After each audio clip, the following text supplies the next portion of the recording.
On parle ici de e-méthane, de carburant d'aviation durable. Enfin, ça arrive dans l'émission. C'est plutôt un bon signe. Dites-nous, quel est le champ d'activité, assez large d'ailleurs, de Kymode?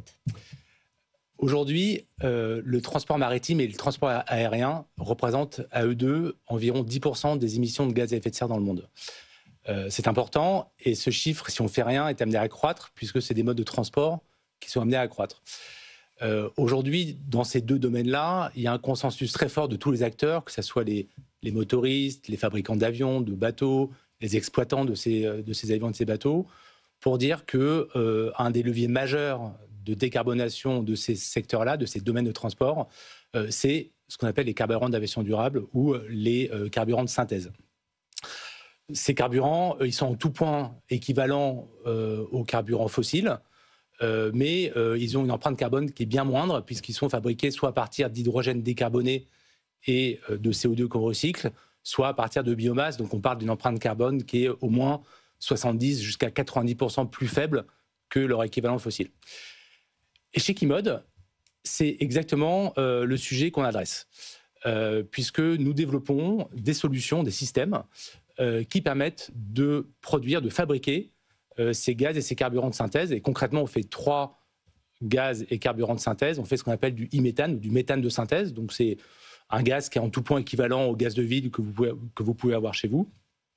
On fait du méthanol de synthèse qui sert beaucoup à décarboner le transport maritime et en partie le transport aérien.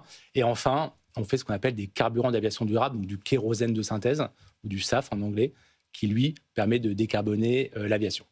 Et justement, vous dites que ces carburants, ils sont pratiquement égaux aux carburants fossiles. Pourquoi on ne les utilise pas aujourd'hui? Alors, on parle de choses nouvelles.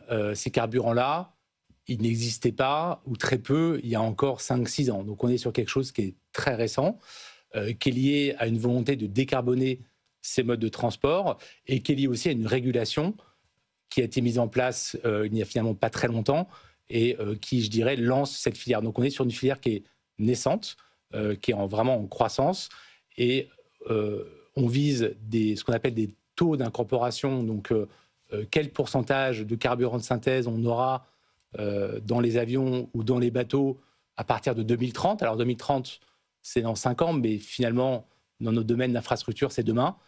Et on commence avec des petits niveaux et ensuite, on va aller croissant jusqu'à incorporer beaucoup plus en 2035, 40, 2050. Vous en êtes où aujourd'hui du développement, de la production de ce produit, de l'industrialisation de ces 3 produits que vous nous avez cités?